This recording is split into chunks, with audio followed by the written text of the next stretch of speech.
Hello students, we are continuing MCQ based on case scenario. So here our topic is recognition of expense and liability. With major topic on in case 102. So we will discuss topic of equity share based settlement. So like I say data given in this scenario, so we are given that Santosh Limited granted 500 options to each of its 2,500 employees. So in the current financial year, at an exercise price of ₹50, when the market price was same, the contractual life vesting and exercise period of the option granted is 4 years, with the vesting period of 3 years and exercise period is 1 year. And it is given that the expected annual forfeitures are estimated at 3%. It means employees who will leave the company, तो उसका estimation आपने किया है, this is 3%. The fair value per option is arrived at ₹15. तो data draw करते हैं पहले आपको जो मेंशन किया है. तो कंपनी ने equity base share option issue किए हैं अपने एम्प्लॉइज़ को. तो फर्स्ट आपका है फर्स्ट फाइनेंशियल ईयर. उसके बिगनिंग में आपको ये मेंशन किए हैं नंबर ऑफ एम्प्लॉइज़ आपके कितने हैं. These are given. So these are given to be our 2500. फिर आपको मेंशन किया है नंबर ऑफ ऑप्शंस आपने कितने गिने हैं पर employ. So this is given to be 500. And then it is given like end of first financial year, then it is second financial year. 3 साल का आपका वेस्टिंग पीरियड है और 4 ईयर्स है आपका एक्सरसाइज पीरियड. तो आपको मेंशन किया है कि एनुअल जो फॉरफीचर्स हैं it may be 3%. Fair value of option भी आपको मेंशन की है. Fair value of option at present this is ₹15 पर शेयर. उसमें आपका एनुअल फॉरफीचर एस्टिमेशन है 3%. Further, it is given that at the end of first year, the management of Santosh Limited will still expect that annual forfeiture will average only 3% over the vesting period. But then it is given during second year, the management revised the estimated forfeiture rate to 10%. तो may be first year में ज़्यादा employees आपके छोड़कर चले गए हैं. तो therefore this estimation is revised to 10% per annum in second year. Then it is given of 2,500 employees, 1,900 have completed 3-year vesting period. तो फाइनली 3 साल में आपके 1,900 एम्प्लॉइज ने अपना वेस्टिंग पीरियड जो है वो कंप्लीट किया है of 3 years. And then it is given 1,500 employees exercise their right to shares in fourth year. तो कितने एम्प्लॉइज ने एक्सरसाइज किया है. 1,500 employees have exercise their option in fourth year. And now it is given face value share is ₹10. अब आपके different MCQ हैं. Like number 1 they are asking so what is our employee benefit cost to be recognized in P&L in first financial year, second है आपका in second financial year और third है आपका third financial year. तो एक table draw करके उसके base पर आपके आंसर्स आ जाएंगे. तो पहले को आपको इसको कैलकुलेट करना है what are expected number of employees who may exercise option. तो फर्स्ट ईयर में हम लेंगे 2,500 एम्प्लॉइज़ हैं आपके, इनको कर लीजिए 97% फर्स्ट ईयर. 3% और चले जाएंगे सेकंड ईयर में. थर्ड ईयर में अगेन 3%. तो एक्सपेक्टेड आ जाएंगे आपके 2,500 इंटू 97%, 3 टाइम्स. तो this is becoming double two 8.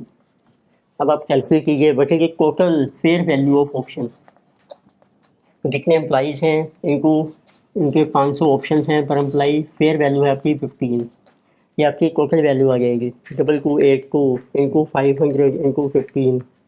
This is coming 171,15,000. Then we have second year. अब आपका एस्टिमेशन चेंज हो गया है. 10% एम्प्लॉइज में लीव. तो इट मीन्स अब आपको लेने हैं 2,500 एम्प्लॉइज इनटू 90%. तो उसका मतलब है कि फर्स्ट ईयर में 10% एम्प्लॉई छोड़कर चले गए हैं, इसीलिए हमने सेकंड और थर्ड ईयर का रिवाइज कर दिया है 10%. यानी थर्ड ईयर आल्सो 90%. फिर उनके ऑप्शन हैं आपके 500 पर एम्प्लॉई और अमाउंट है आपका 15. तो let us see what is this value. तो totally 2,500 into 90% into 90% into 90% into 1,500 into 5. जैसे जो 136,68,750. अब आप देखिए आपका कितना एक्सपेंस आपने चार्ज करना है. What will be employee benefit expense. उसके लिए वेस्टिंग पीरियड यहाँ पर आपका 3 साल है। अब रिमेनिंग आपका जो टोटल वेस्टिंग पीरियड है 2 साल ओवर हो जाएगा, फिर आपका 3 साल है।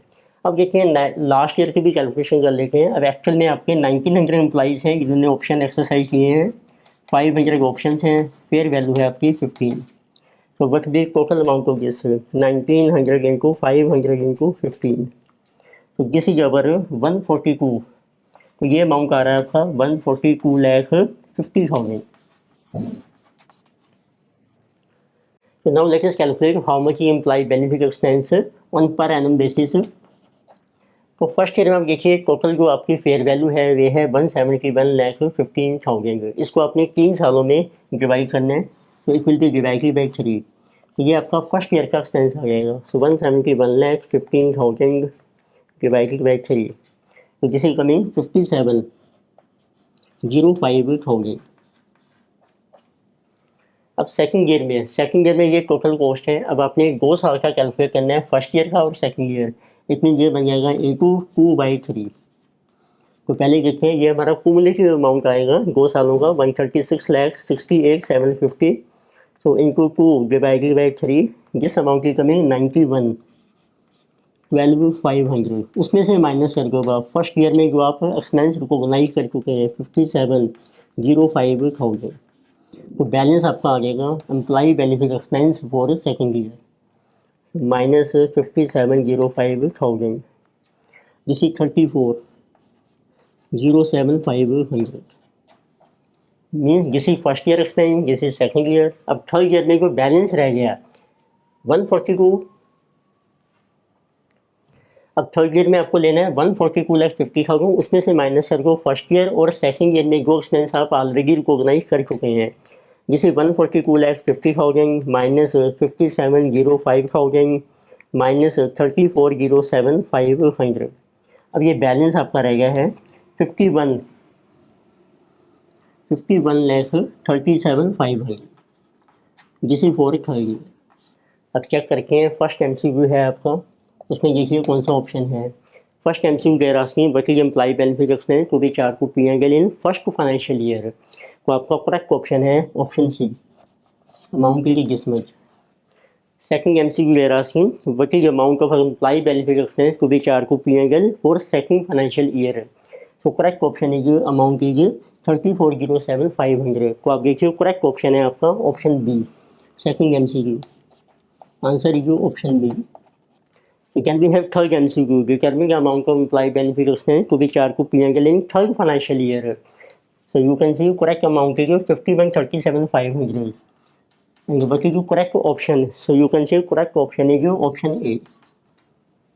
Next we have fourth MCQ. They are asking determine the amount of share based payment reserve to be transferred to our general reserve for unexpired and unvested options at end of fourth financial year. तो आप देखिए fourth financial year में अब आपके 1900 में से 1500 option जो हैं वो एक्सरसाइज हो गए हैं। बैलेंस आपके 400 ऑप्शन जो हैं, जो 400 एम्प्लॉइज़ हैं उनके जो ऑप्शंस हैं वो आपके अनवेस्ट हैं और वो एक्सपायर हो जाएंगे। तो उनका जो आपने अमाउंट बनाया था, रिजर्व बनाया था, उसको आपने ट्रांसफ़र करना है जनरल रिजर्व में। तो this is our MCQ number fourth. Let us see what are our unexercised और unvested, we can say unvested options. ये हैं जो आपके एक्सपायर हो गए हैं, एक्सपायर्ड ऑप्शंस। तो this will be for 400 employees जिन्होंने एक्सरसाइज नहीं किए हैं, उनके ऑप्शन के 500। अब आप देखो उनका कितना रिजर्व आपने क्रिएट किया था। तो ये जो अमाउंट था आपका एम्प्लॉय बेनिफिट एक्सपेंस, इसका हम हर साल रिजर्व बनाते हैं, उसका नाम है शेयर बेस्ड पेमेंट रिजर्व। तो ये रिजर्व था आपका now at the rate of ₹15। तो इसको आपने ट्रांसफ़र करना है जनरल रिजर्व में। तो it will be transferred to general reserve, या हम ये भी कह सकते हैं रिटेन अर्निंग्स। तो इट मीन्स फाइनली ये इक्विटी में ट्रांसफ़र हो जाएगा और it is also transfer to retain earnings. Retain earnings जो है आपका कॉमन नेम है of total balance of PNL जिसको कहते हैं, उसमें सारे रिजर्व्स भी इंक्लूड हैं। तो बेसिक नाम चलता है general reserve. So how much will be this amount, तो दिस इज 400 इंटू 500 इंटू 15। तो अमाउंट इज रुपीज़ 30 लैक्स। तो 30 लैक्स आपने ट्रांसफ़र करके ना है जनरल रिजर्व में इन 4 फाइनेंशियल ईयर 4 एक्सपायर्ड ऑप्शन है। Now you can see which option is correct. So correct answer is option number B. So in this case scenario, we discussed the share-based options for equity cycle plan under Ind AS 102. तो further topic we will continue in next lecture से। Video आपको अच्छी लगती है subscribe कीजिए, recommend कीजिए, share कीजिए। Thank you.